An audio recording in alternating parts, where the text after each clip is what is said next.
The jungle moon of Velcara was infamous across the Orion Belt for its unpredictable storms, thick canopies, venomous fauna, and soil that corroded most metals within days.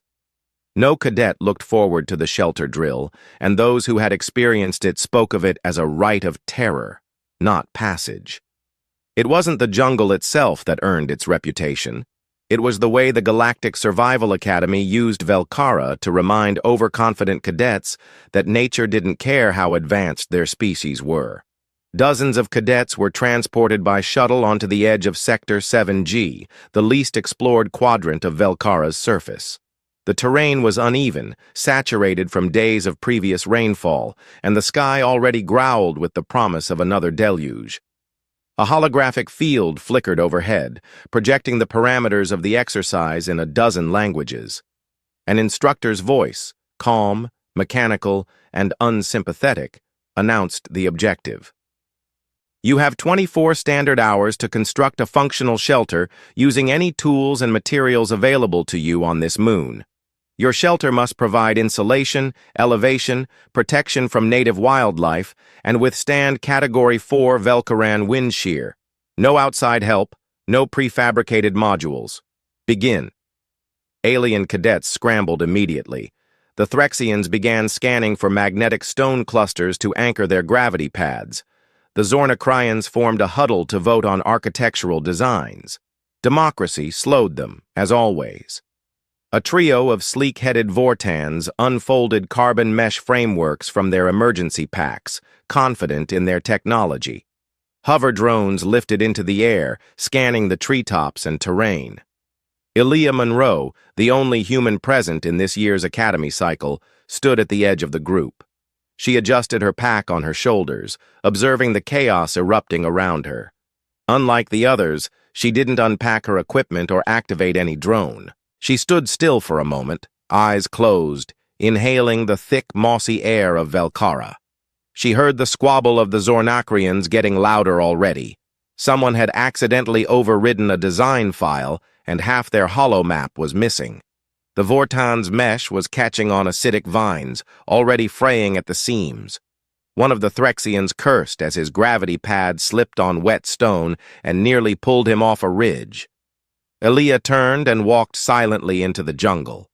None of the others noticed her departure. No one cared. Most had dismissed her days ago, just another fragile species from a death world that somehow got a seat at the table. Some even assumed her presence was ceremonial, a diversity initiative from Earth's Defense Council. Her small frame and quiet demeanor didn't exactly scream survivalist, but she wasn't here to impress them. She moved with purpose, boots digging into the soft mud, her gloved hands brushing aside low-hanging branches. Her path curved away from the clustered chaos behind her. She followed no visible trail, but each step was measured. She noticed scratch marks on a trunk, Velcaran tree scratchers. Not dangerous unless provoked. Still, she made note. 10 meters later, she spotted broad-leaved canopy trees with interlocking branches, perfect for load distribution. She paused below the tallest one, its base surrounded by low brush and fungi that pulsed faintly in the undergrowth. She dropped her pack, kneeling beside it to sort through her limited supplies. Rope, a collapsible knife-saw hybrid, thermal blanket, protein cubes, a compact flask. That was all. The Academy limited each participant to a universal field kit. What mattered was how it was used. She looked up at the thick limbs above, judging distance and angle. The tree's massive arms were strong enough to carry weight. More importantly, it stood on a rise, away from flood zones and animal burrows. Wind patterns would strike from the east tonight. That meant she needed cover on that side. She began gathering vines, stripping off only the younger, fibrous ones with tensile strength. She tested each by pulling until her arms shook. Many snapped, some didn't. She braided the strong ones into rope, using tight sailor's knots her grandfather taught her when she was a child. The memory of his voice returned briefly. You don't need much to stay alive. Just brains, knots, and respect for what's bigger than you.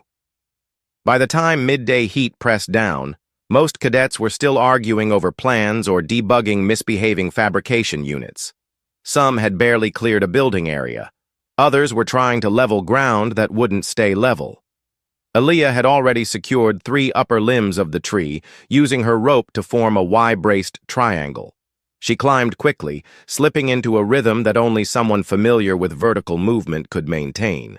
Her boots found grooves. Her hands gripped bark as if it were second nature. She made no noise. The animals watched her from a distance and made no sound in return. From her elevated position, she had a clear line of sight in all directions. She could see the river bend to the north, a cluster of cadets still fiddled with failing windshields to the west. One Zornacrian had triggered a nesting swarm of gliders and was now encased in a bio-bubble while his teammates threw stun flares to distract the creatures. Aaliyah got to work insulating her structure. She used broad leaves from the Nival plant, waterproof, thick, and overlapping like roof tiles. She used moss to pad the interior, both for comfort and thermal protection. Her knots held. The structure didn't sway. By sunset, the wind began to howl and a light acid drizzle slicked the air. Below, panic began. One cadet's metal support melted. Another had a half-completed dome collapse under a falling limb. Hover drones short-circuited. The Threxians couldn't activate their energy shields fast enough. The instructors, monitoring from orbit, logged each incident silently. Aaliyah didn't look down. She lay curled inside her treehouse, listening to the sounds of the jungle harmonize with the storm. Her shelter didn't leak. It didn't bend. It didn't spark or beep or require a recharge cycle. It was simple, old, and real. She ate 1 protein cube and sipped from her flask. Then she slept, long before anyone else had even finished laying a roof. By the time the second hour of the shelter drill ticked past on the orbital instructor's monitoring screens, Aaliyah was already deep in the jungle's interior, entirely out of visual range. The sensors still pinged her biological signal, calm and steady, but no camera drone had eyes on her since she disappeared into the canopy. No instructor intervened. The rules of the drill forbade assistance, and observation was restricted to emergency override only. Still, her vanishing act didn't go unnoticed, just unacknowledged. Her absence sparked quiet discussion among the overseers, but no alarms were triggered. She wasn't in danger. She was simply gone. Meanwhile, on the ground, frustration fermented. The cadets who had initially been loud with confidence were now quieter, more agitated. Several shelters were in disarray. 2 groups had merged in desperation, trying to combine resources, but the fusion of technology from different planetary origins was proving disastrous. A Threxian anti-gravity stabilizer didn't integrate with a Vortan energy grid, and the result had scorched a 4-meter patch of jungle floor. Arguments broke out, fingers were pointed, and blame shifted faster than the storm clouds overhead. One cadet, a Vortan named Kirill, finally noticed the human's absence. He had never spoken to her beyond a nod during training, but something about her sudden disappearance now gnawed at his curiosity. He stood at the edge of the clearing, scanning the jungle with his luminous yellow eyes, his frilled cranial ridge flickering with suspicion. "Where is the Terran?" he muttered aloud, more to himself than anyone else. A nearby instructor bot replied in a sterile tone, "Cadet Aaliyah Monroe remains active within the mission zone." "That's not what I asked," Kirill snapped, receiving no further response. The machine had no obligation to engage beyond predefined queries. He clicked his mandibles in frustration, then returned to the makeshift platform his team had constructed, unaware that it had already begun to sink into the softening ground. Far above him, Aaliyah was tightening the final support line on the windward side of her structure. The sky darkened into a bruised violet, and thick sheets of rain had begun carving grooves into the earth below. Her shelter swayed gently, but the tension in the ropes held firm. Her fingers worked with the muscle memory of someone who had done this before, even if not in this exact environment. Her eyes scanned the treetops for signs of stress or weakness. She didn't trust perfection, but she trusted her process. She leaned back, wedging herself into the soft moss bedding she had arranged earlier. The humidity was oppressive, but inside her shelter it was tolerable. She had built airflow vents at the edges using overlapping leaf tiles. She knew better than to trap heat inside a sealed space. She breathed through her nose, slowly, her heartbeat steady. Her entire body vibrated with awareness, not adrenaline. She wasn't fighting the environment, she had already accepted it. Below, things were getting worse. One group of cadets had attempted to construct a shelter into a hillside, believing it would offer natural wind protection. But their excavation exposed a dormant insect colony, which awoke violently when disrupted. Panic spread. One cadet suffered neurosting from a cluster of silver-bodied insects that injected paralyzing enzymes. His partner tried to carry him out but tripped over their own half-finished support beam. The hillside structure collapsed within minutes. An orbital alert flashed for potential medical intervention, but the instructors overrode it. The injured cadet's vitals stabilized. No disqualifications yet. As the sun vanished beneath the tree canopy, the temperature began to drop. Heat drained quickly on Velcara after sundown, and most of the advanced shelters were not yet operational. Plasma walls shorted out. Carbon frames bent under moisture weight. The cadets realized that relying on high technology without understanding its environmental limits was a fatal error. Some tried to sleep huddled in open tents. Others were still arguing over who had brought the wrong tools. The sense of superiority that alien species often carried into cross-galactic academies was eroding hour by hour, washed away by rain and stubborn mud. Aaliyah didn't move much during this time. She had eaten her second protein cube, chewed slowly while listening to the jungle settle. No predators approached. Her scent had been masked with crushed foliage, and she had positioned her treehouse above a natural aversion line marked by territorial markers from local beasts. She had not stumbled upon it. She had known what to look for. On Earth, she had once spent 3 days alone in the Congolese rainforest as part of a survival test issued by an old ranger her father had known.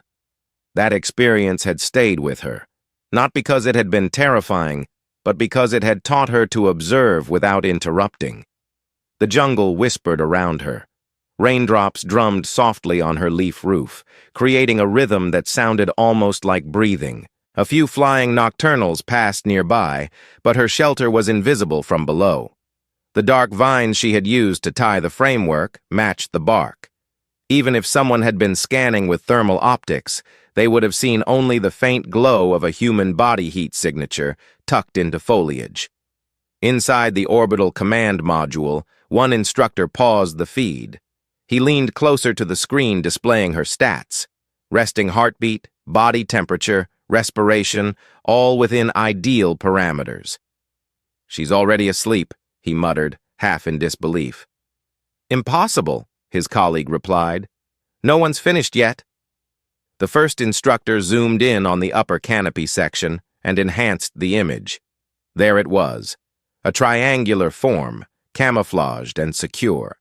He could make out the human's outline in infrared.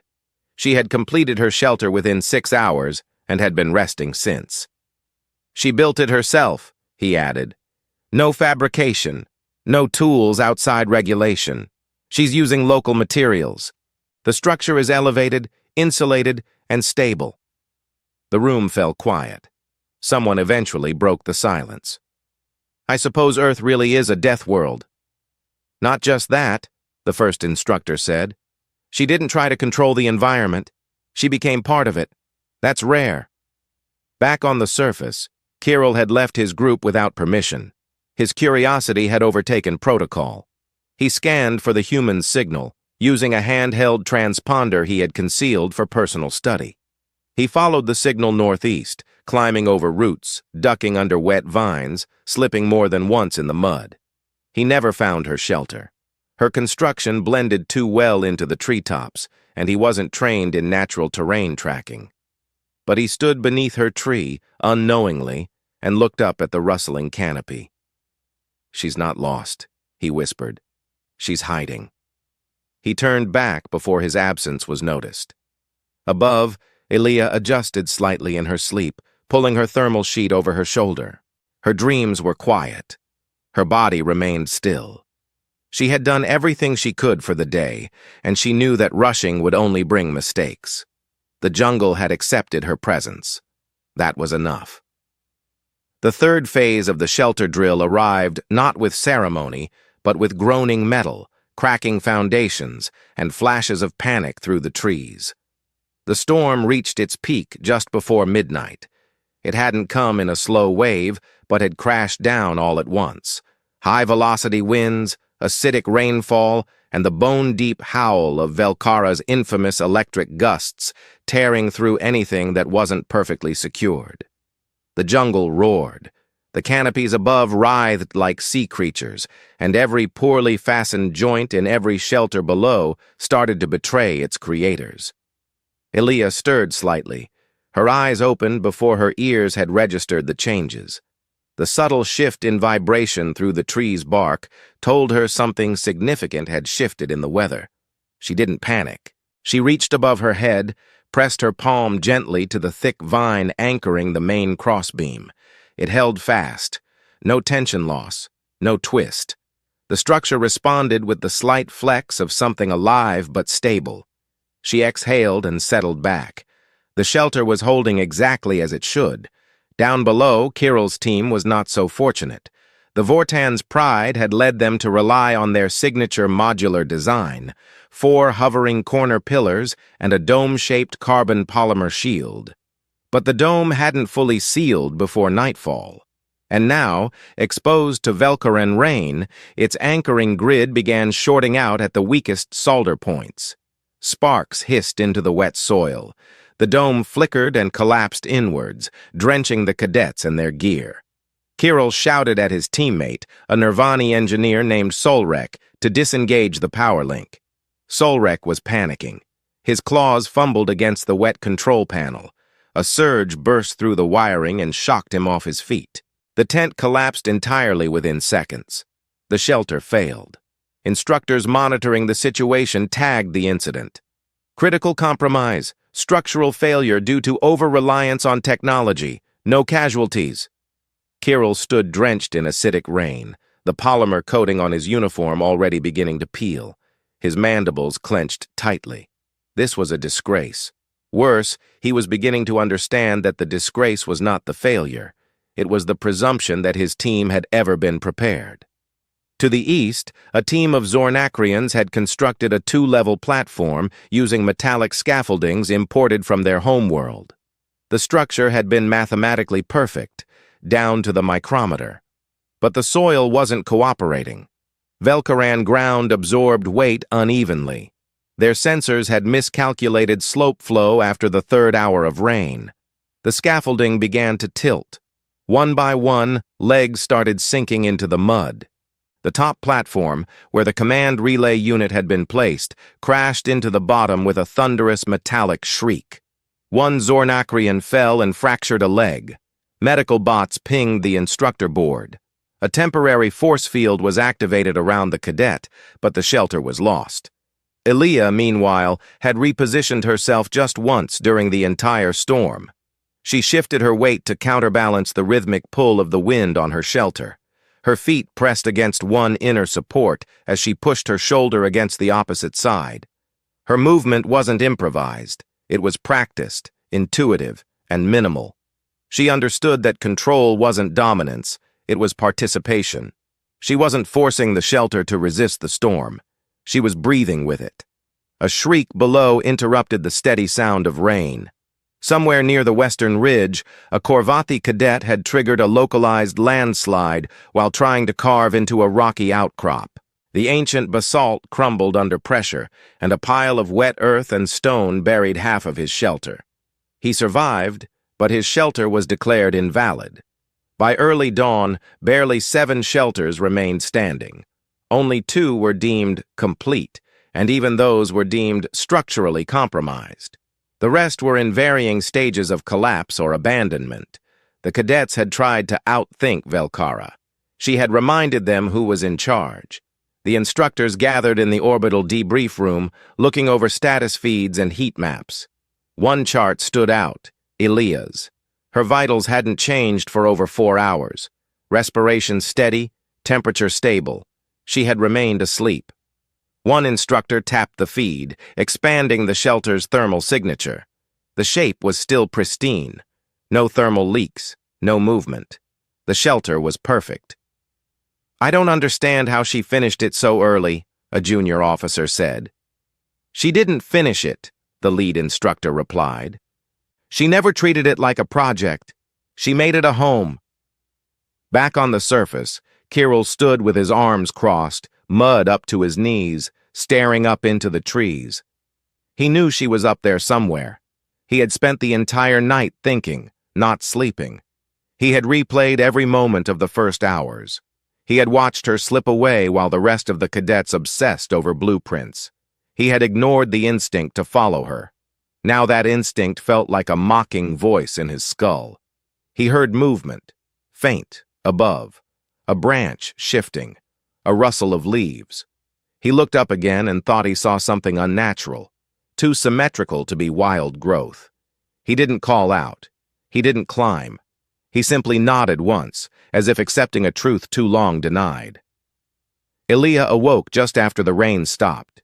The air was thick and hot, steam rising through the leaves. She blinked slowly, then sat up. Her joints were stiff, but uninjured. She opened her pack, took one sip of water, then unwrapped a protein cube and bit into it. She didn't rush. She didn't check on the others. That wasn't her task. The test wasn't about leadership or rescue. It was about survival. Quiet, competent, humble survival. She lowered her pack from the side of the treehouse using a vine line. It landed in the brush below. She followed, descending in silence, every footstep chosen, every grip calculated. When she reached the ground, she looked around the jungle as if it were greeting her, not threatening her. She patted the bark of the tree gently before stepping into the clearing ahead. The instructors had deployed an observation drone to hover above the area. It broadcast live footage to the cadets, showcasing the aftermath of the storm: failed structures, collapsed domes, shorted-out tech, injured cadets being stabilized, and then her. The human walked alone into the open, gear slung calmly over one shoulder, uniform stained with earth but intact, boots caked in mud yet steady. Her expression was unreadable. Her stride was even. The screen froze on her frame. The entire academy went quiet. One of the instructors smiled. "Engineering is about solving problems," he said quietly. "But instinct solves them before they start." The sun had barely crested the edge of Velkara's eastern mountain ridge when the first inspection shuttle descended through the clouds. It hovered just above the treetops, its silver hull glinting in the morning mist, and cast a faint hum that vibrated through the canopy. The cadets in the clearing flinched at the sound, not out of fear, but from the weight of what was coming. Inspections were not formalities. They were final judgments. Elia stood motionless near the edge of the jungle. Her boots were firmly planted in the earth, and her hands rested calmly at her sides. She did not wave. She did not adjust her stance. Her expression was the same as it had been when she emerged from the trees: neutral, composed, alert. The drone above zoomed in on her posture and streamed the image live into the instructor dome orbiting above. The shuttle's side hatch opened slowly, and 2 instructors descended via anti-grav platforms. One was tall and gaunt, a Zalthrian with translucent skin and eyes like polished onyx. The other was a rigid, slate-gray Modrani official with wide shoulders and a scanning module embedded into her forehead. Neither spoke upon landing. They walked with unhurried precision through the soggy remains of the cadets' attempted shelters. The inspection began. Kirill stood next to what was left of his collapsed dome, shoulders stiff, arms behind his back. He did not speak unless addressed. His 2 remaining teammates looked away, unable to meet the eyes of the instructors. The Modrani official stopped, scanned the structure with a low-pitched hum, and made a single note on her display. "Failure. Partial structure. Non-functional. Heat insulation breach. Gravity stability, 8%. Final score, 2.1 out of 10. She moved on without comment. Farther down the clearing, the Zornacrian team was still attempting to reinforce their slanted scaffolding in vain. One cadet had tied additional support vines to keep the frames upright, but the gesture came too late. The Zalthrian instructor didn't need to speak. He simply raised one finger, tapped the top beam, and watched it wobble under its own weight. Failure. Support collapse probability at 76%. Over-engineered, non-adaptive. Final score, 1.7. No rebuttal followed.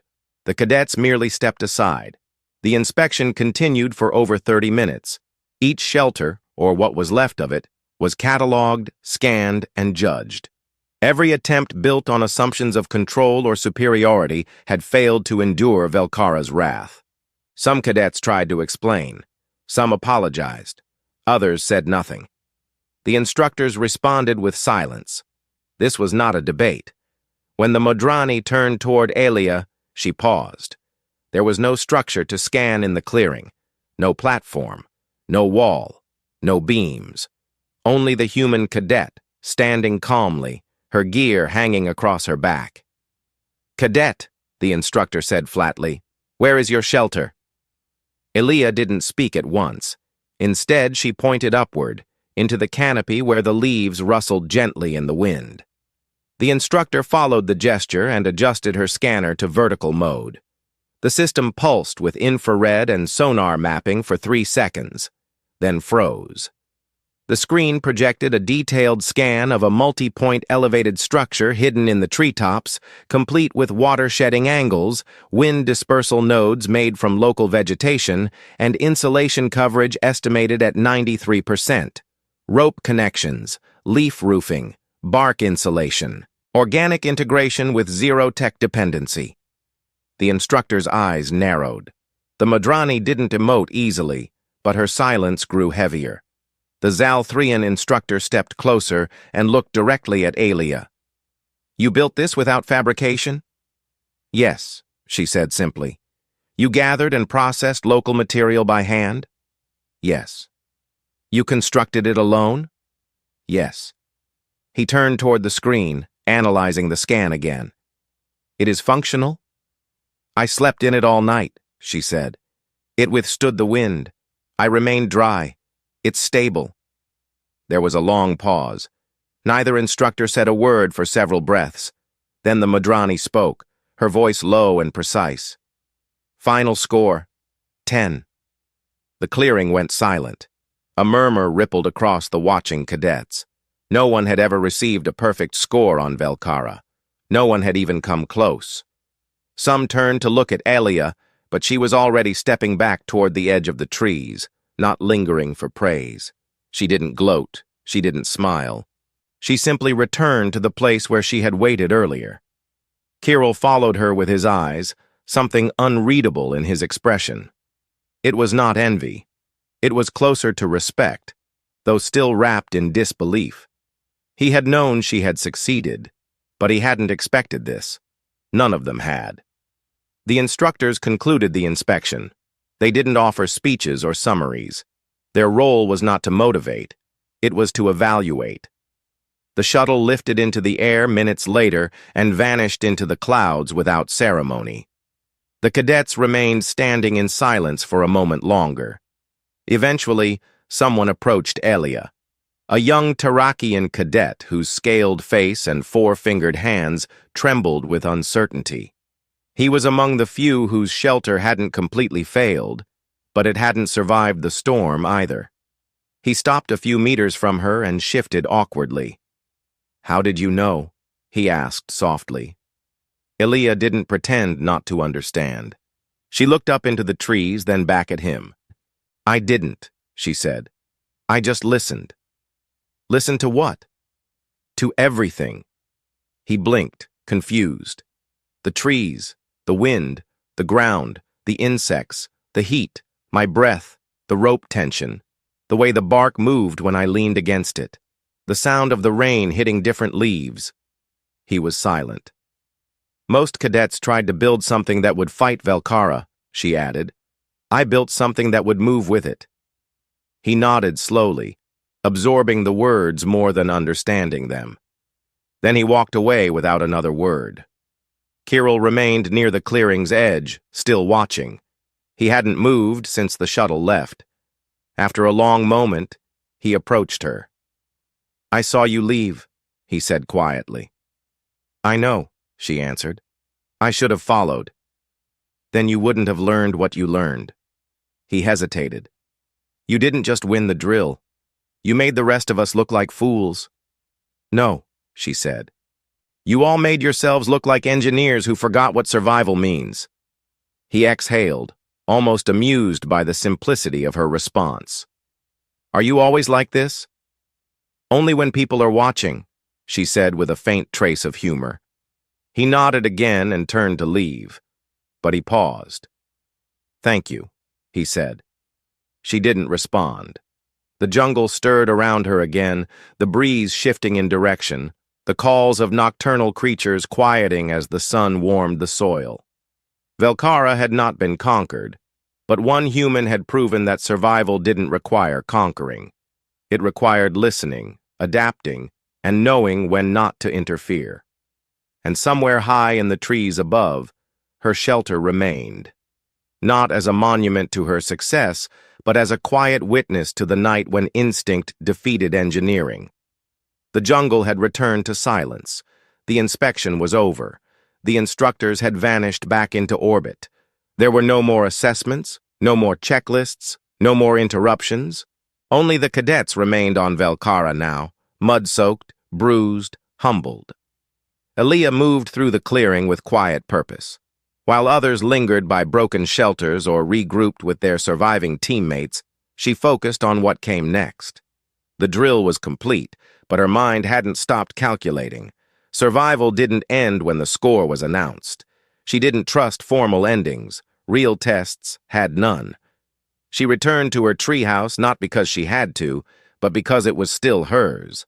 Her vine ladder remained intact, swaying slightly in the breeze. She climbed with the same quiet precision she had used the day before, her fingers wrapping around each knot like she had tied them only seconds ago. As she reached the platform, the jungle opened up around her again, this time softer, more familiar. She sat cross-legged near the center of the platform, adjusting the thermal blanket beneath her. The wind had shifted. The clouds were clearing, and for the first time since her arrival, the sky was visible. Wide, pale, and dotted with rising mist. She let her shoulders relax. Kirill watched her from below. He hadn't spoken again since the inspection, but something had changed in him. It was visible in the way he moved, no longer with reactive intensity, but with deliberate thought. He stepped away from the clearing and approached the base of her tree. He looked up, squinting into the branches. Then, without speaking, he placed his palms against the trunk and began to climb. Aaliyah heard him long before he reached the top. She didn't turn to look. She simply shifted to make room. When he pulled himself up onto the edge of the platform, panting lightly from the effort, she handed him a folded strip of moss to clean his palms. He took it without a word and wiped the sap and bark residue from his fingers. Then he sat beside her, legs dangling over the edge, his gaze locked on the horizon. I thought it would be higher, he said. It's high enough, she replied. He nodded slowly. I can't stop thinking about how wrong we were, how wrong I was. That's not unusual, she said. Most people are wrong the first time they meet a new world. No, he said.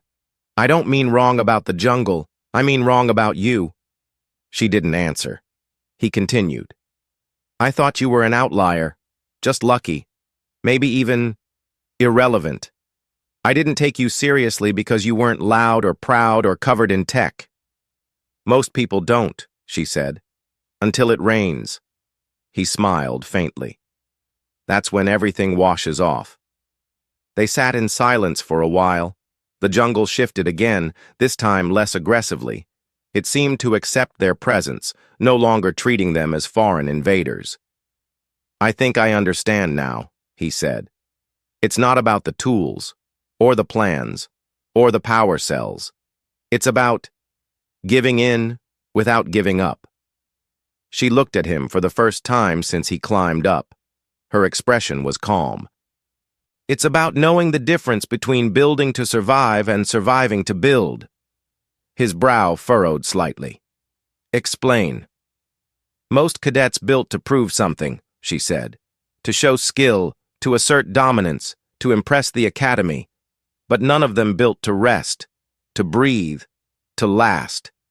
I wasn't trying to win. I was trying to stay alive comfortably. He looked down at the clearing. The remnants of shelters sat like broken promises. Only her treehouse stood above it all, silent, intact, and untouched. What happens now? He asked. We wait for extraction, she said. And after that? We go wherever we're sent.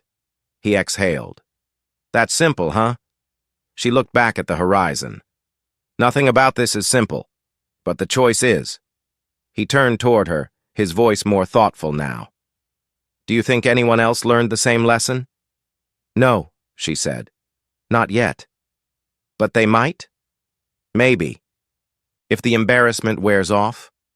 He chuckled softly, the first genuine sound of humor he'd made since landing on Velcara. You really are different. No, she said. I'm just older than I look. He gave her a curious glance. I mean in the ways that matter, she added. In mistakes, in observation, in hours spent watching the world move before trying to move with it. Below them, the clearing was beginning to stir.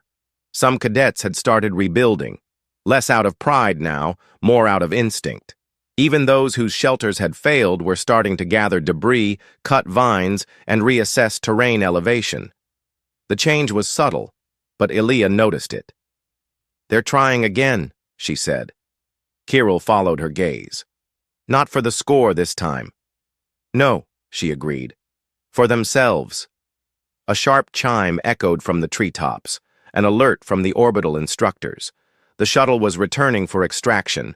Time on Velcara was officially over. The survival drill would end in 23 minutes. Neither Elia nor Kirill moved. He broke the silence. Do you think they'll ask you to teach next cycle? She shook her head. They don't promote people like me.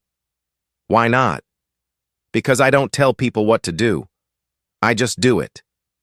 He stood slowly, brushing bark off his uniform. Maybe that's exactly why they should. She remained seated, watching the jungle breathe. When the shuttle descended again, the cadets lined up in a loose formation. This time, there were no ranks, no posture, just acknowledgement of a shared experience that none of them would ever forget. Elia was the last to arrive at the pickup point. She didn't speak as she stepped aboard. She didn't meet anyone's eyes. But something had shifted in every person present. They gave her space, not out of fear, but respect. She hadn't conquered Velcara. She hadn't tried to. And that made all the difference. As the shuttle lifted from the jungle floor and pulled upward through the parting clouds, she looked back once, just once, at the canopy where her shelter remained. It would decay slowly, consumed by moss and insects and time. But it had done its job. It had endured, like she had. And in that, the lesson was complete. Not survival through strength, not survival through invention, but survival